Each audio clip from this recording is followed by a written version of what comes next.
السلام علیکم ورحمۃ اللہ وبرکاتہ۔ الحمدللہ رب العالمین والصلاة والسلام علی رسولہ الکریم۔ محترم حضرات و خواتین، ہمارے اردو میں تعلیم کیسے کریں پارٹ نمبر 2 میں ہم نے حضور صلی اللہ علیہ وسلم کے طائف کے سفر کا قصہ پڑھے تھے۔ تو ہمارے نبی طائف گئے لوگوں کو اسلام کی دعوت دینے کے لیے، تو طائف والے قبول نہیں کرے، یہاں تک کہ شہر کے روڑی قسم کے لڑکوں کو پیچھے لگا دیے، تو انہوں بہت ستائے ہمارے نبی کو۔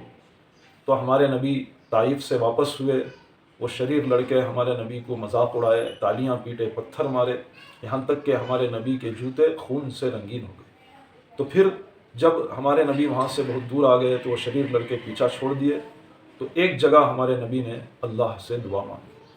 دعا یہاں عربی میں بھی لکھی گئی ہے، ابھی ہم عربی میں پڑھیں گے تو یہ ویڈیو لمبا ہو جائے گا، اس لیے ہم اس کو اردو میں ہی پڑھ لیتے ہیں۔ اے اللہ، تجھی سے شکایت کرتا ہوں میں اپنی کمزوری اور بے کسی کی، اور لوگوں میں بے عزت و رسوائی کی۔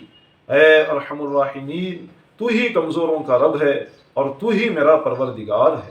تو مجھے کس کے حوالے کرتا ہے؟ کسی اجنبی کے جو مجھے دیکھ کر منہ پھیر لیتا ہے اور منہ چڑھاتا ہے، یا یہ کہ کسی دشمن کے جس کو تو نے مجھ پر قابو دے دیا؟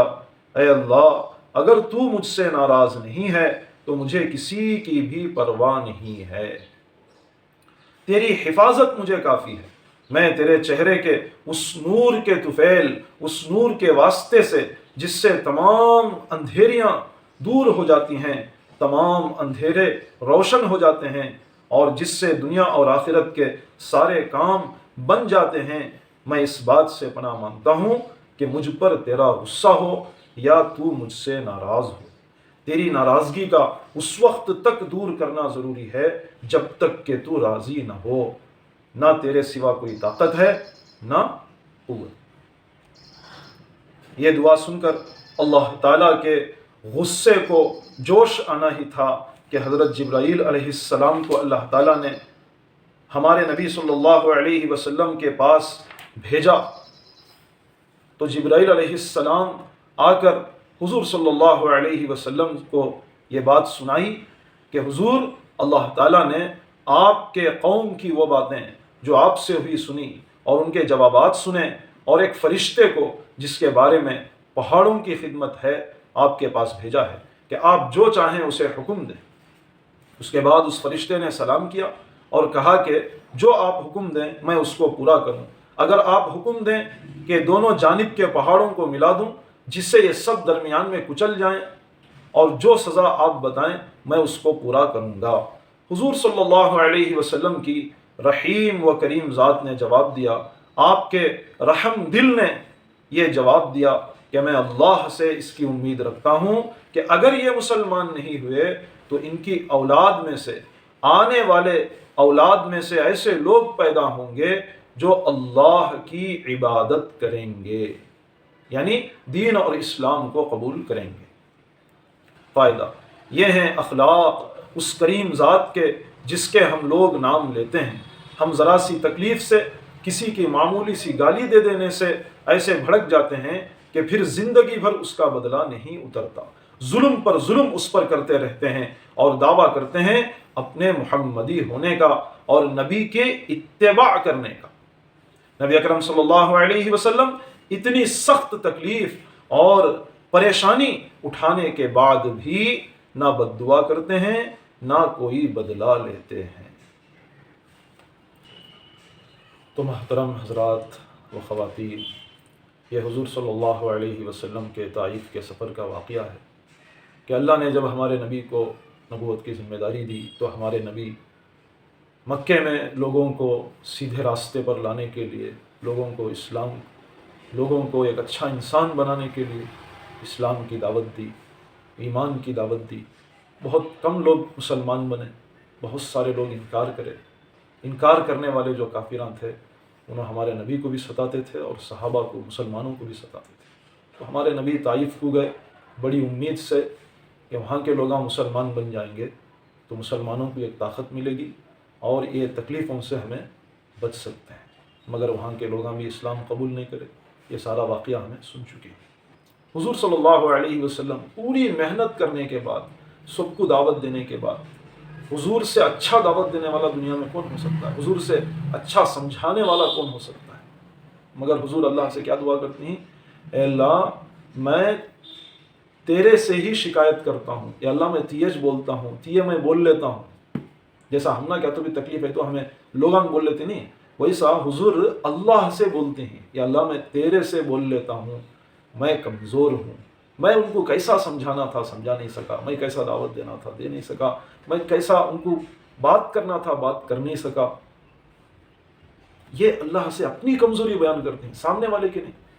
یہاں ہم نا کیا سبق ملتا ہے تو ہمیں دوسرے کو نصیحت کرے، ہمیں دوسرے کو کیا تو بھی دین کی بات ان کو بولے، انہوں قبول نہیں کرے تو ہمیں کیا بولا دیں؟ ان کو عقل نہیں ہے جی، ان کو سمجھ میں آتا نہیں ہے جی، ان کو پکڑیا نہیں ہے جی، اتنا اچھا بولتے ہیں تو بھی ان کو معلوم ہوتا نہیں ہے، انہوں وطاچ، انہوں بدلتے نہیں، انہوں ایسے ویسے کیا کیا کی بولا ہوتے ہیں۔ مگر حضور یہاں کیا بولتے ہیں؟ نہیں، اے اللہ میں اپنی کمزوری کی شکایت کرتا ہوں۔ تو کیا مطلب؟ میں کیسا ان کو سمجھانا کہ سمجھا سکیا نہیں، میرے محنت میں کمی ہے، میرے بات کرنے میں کمی ہوگی، میرے محنت میں کمی ہوگی، ایسا یعنی اپنے اوپر ڈال لینا کمزوری کو، لوگوں کے اوپر ڈالنا نہیں۔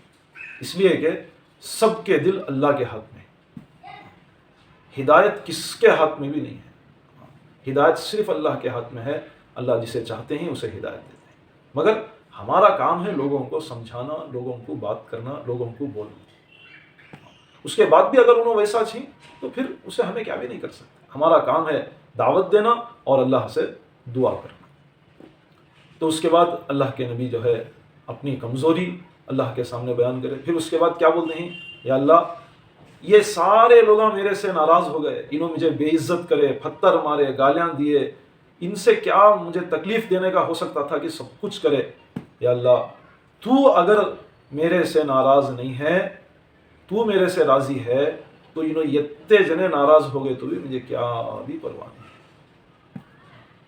تو راضی ہے تو بس یا اللہ، تو میرے سے خوش ہے تو بس یا اللہ۔ آج کیا ہوتا ہے؟ لوگ ذرا ناراض ہو گئے تو بولے تو ہمیں کیا سمجھتے ہیں؟ اللہ میرے سے ناراض ہے کہ اس کے واسطے ان سے کیا ہے مجھے ناراض کر دے۔ نہیں، ایسا نہیں ہے۔ یہ جب سے دنیا بنی ہے، جب سے دین کی محنت، اسلام کی محنت شروع ہوئی، پہلے دن سے ہی اسلام کی، دین کی دعوت دینے والوں کی مخالفت ہوئی۔ بولتی نہیں ہمیں اچھے کے واسطے بولے تو ہم نہ برا ہوا، ویسا اچھے کے واسطے جب بھی بولیں گے تو سامنے سے تکلیفاں ہمیں آئیں گے۔ نبیوں کچھ تکلیفاں آئیں تو ہمارا کیا ہے؟ بولو ایسے ٹائم میں ہمیں کیا کرنا ہے؟ تو اللہ سے دعا کرنا، اللہ سے مدد مانگنا۔ ایسے ٹائم میں دعا قبول ہوتی ہے۔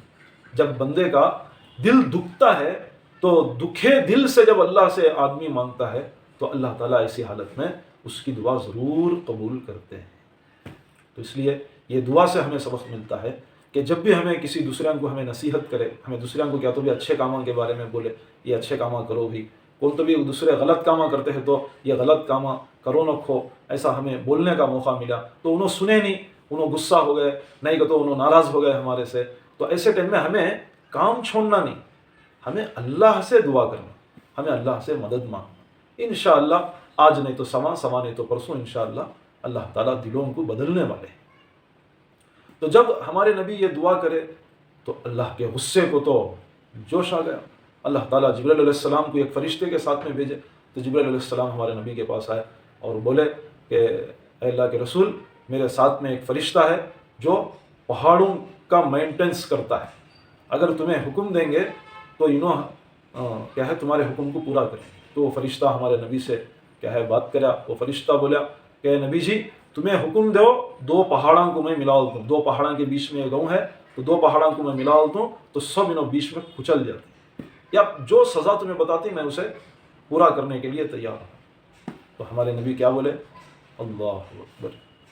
اسی لیے اللہ تعالیٰ ہمارے نبی کو رحمت للعالمین بنا کر بھیجا ہے۔ تو ہمارے نبی بولے نہیں ایسا نہیں، اگر انہوں مسلمان نہیں ہوئے تو ان کے بعد آنے والے جو لوگ ہیں، ان کے بعد جو آنے والے جو پیدا ہوں گے انشاءاللہ انہوں اسلام قبول کریں گے، انہوں مسلمان بنیں گے، انہوں اللہ کی بات مانیں گے اور اللہ کی عبادت کرنے والے بنیں گے۔ تو میرے بھائی دوستوں بزرگوں، اس سے ہم نہ معلوم ہوتا ہے کہ کون تو بھی ہم نہ گالیاں دیا، ہم نہ ماریا، ہم نہ بے عزت کریا، تو ہمیں ان کے لیے بد دعا نہیں کرنا.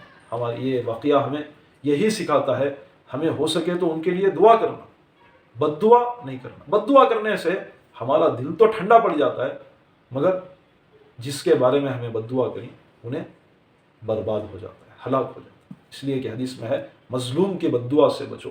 جس کے اوپر ظلم ہوا انہوں کیا تو بھی دعا کریا بولے تو اللہ وہ دعا کو جلدی قبول کرے. ہمارے نبی یہاں مظلوم تھے پھر بھی ہمارے نبی بد دعا نہیں کرے، ان کے لیے ہمارے نبی ہے نا دعا کرے.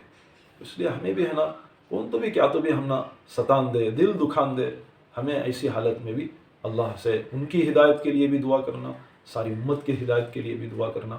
انشاءاللہ اللہ تعالیٰ سب کو ہدایت دیں گے. تو تیسری بات اس میں ہمیں یہ معلوم ہوتی ہے کہ ہمارے نبی کے جو اچھے اخلاق ہیں کہ ہمارے نبی بد دعا بھی کرے نہیں، بدلہ بھی لیے نہیں. ایسا نہیں کہ خالی بد دعا نہیں کرے پھر ان سے بدلہ لے لیے، انہوں مجھے گالیاں دیے تھے نہیں کیا، انہوں مجھے مارے تھے نہیں کیا، میں بھی ان کو مارنا، انہوں گالیاں دیے تھے میں بھی ان کو گالیاں دینا، انہوں مجھے بے عزت کرے تھے میں بھی ان کو بے عزت کرنا. کوئی بدلہ لیے نہیں، سب کو کیا ہے ہمارے نبی معاف کرنا. تو میرے بھائی دوستو بزرگوں، معاف کرنا اللہ کو بہت پسند ہے. جو آدمی لوگوں کی غلطیوں کو معاف کرتا ہے تو اللہ تعالیٰ اس کے غلطیوں کو معاف کرتا ہے. اللہ تعالیٰ سے دعا ہے کہ اللہ تعالیٰ ہم سب کو ہمارے نبی حضرت محمد صلی اللہ علیہ وسلم کے جیسے اخلاق کو بنانے کی توفیق عطا فرمائے. سبحان اللہ و بحمدہ، سبحانک اللہم و بحمدک، اشہد ان لا الہ الا انت، استغفرک و اتوب الیک.